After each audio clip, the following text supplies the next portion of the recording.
Now let us see an example. Accounting treatment for consignment. So this is a question. I will explain this question. You can see it in the board.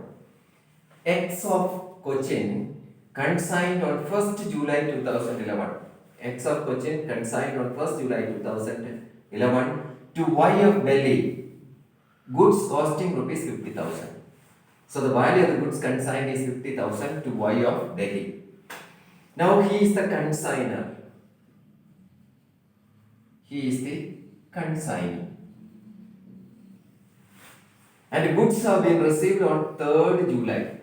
Goods is received by Y of Delhi on 3rd July. And the consigner, at the time of sending the goods, the expenses of the consigner is 1,000 rupees spent on packing charges. 1,000 rupees is spent on packing charges. And Y of Delhi, this is the expense of Y of Delhi.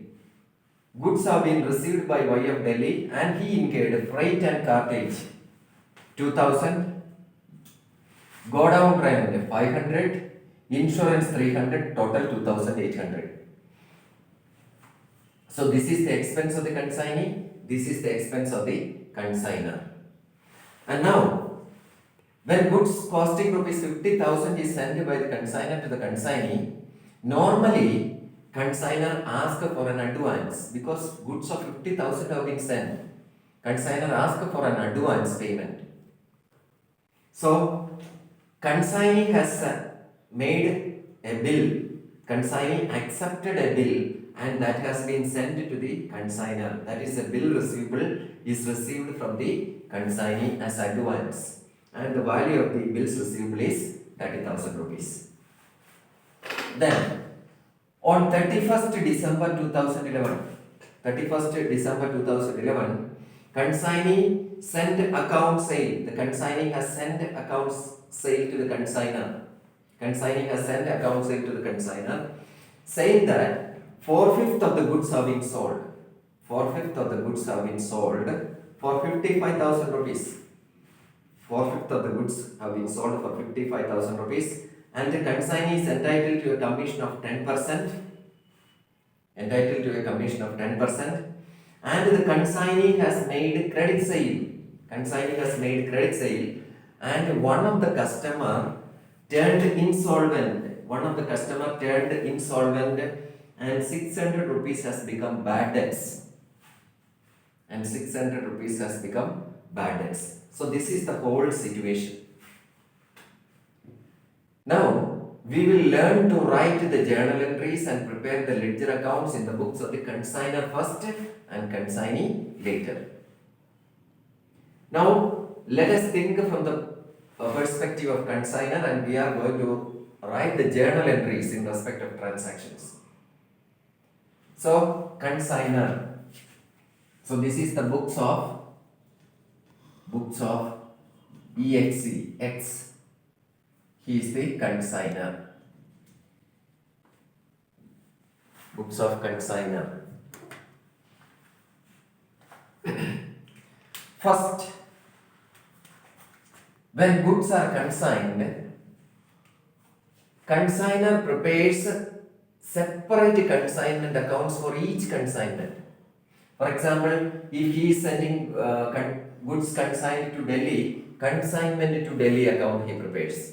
If he is sending goods to Calcutta, he prepares consignment to Calcutta.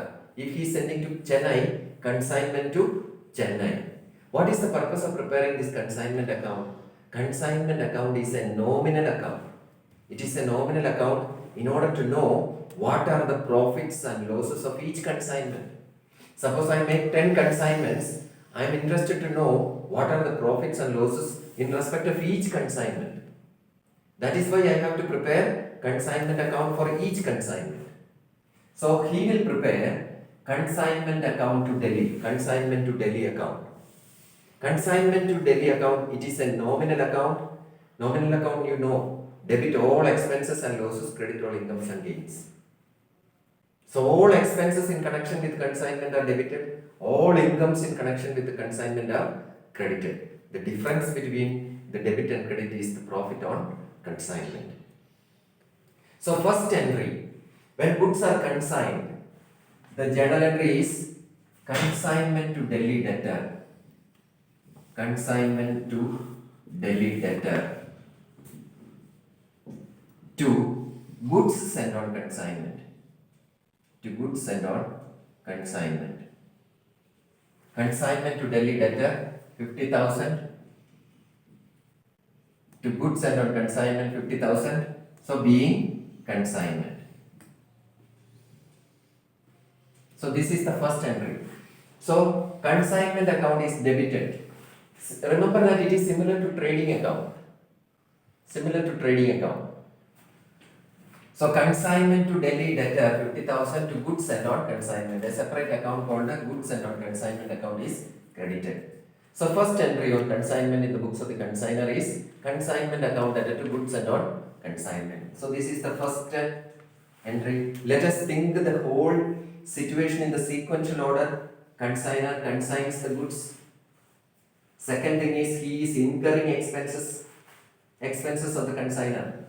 It is expenses incurred in consignment account, so therefore consignment account is debited. Because it is expense in connection with consignment, debit all expenses, nominal account. So consignment account debtor, second entry is consignment account debtor, consignment to Delhi. So when I say consignment account means, it means consignment to Delhi. Whenever you are writing, you write full. I am not writing it here. So consignment account debtor 1,000 to bank account. Consignment account debtor 1,000 to bank account.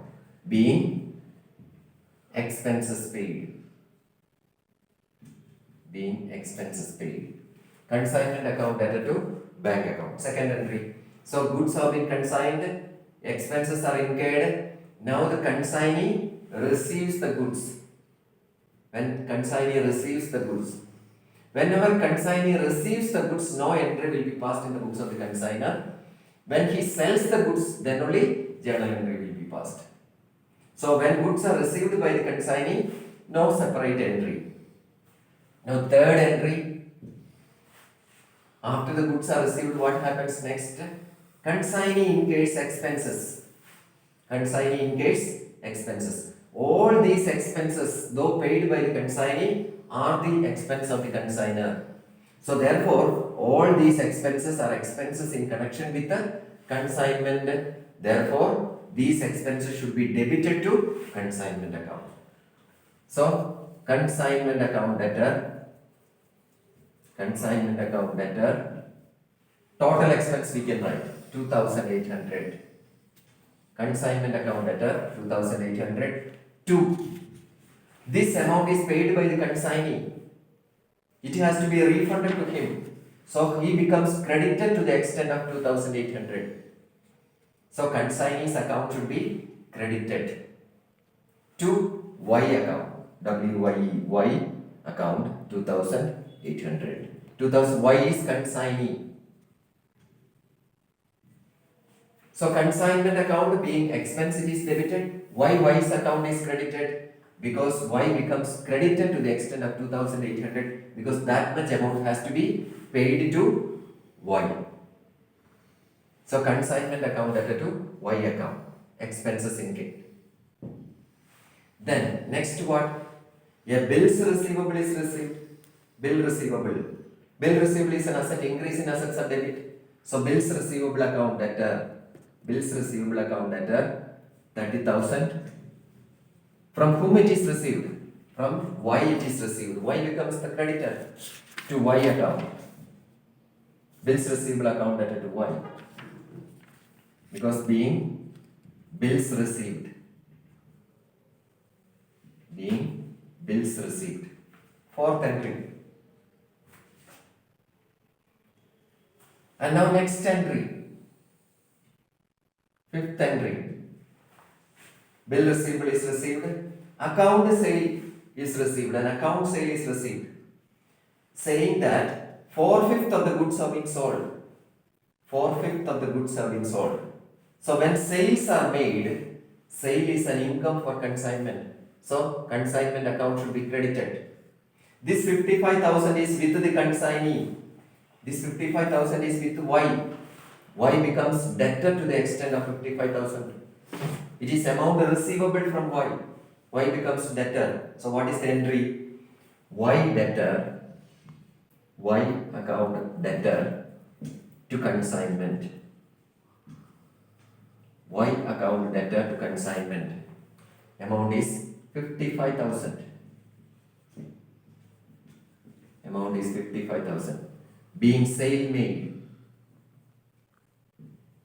Being sale made by consignee.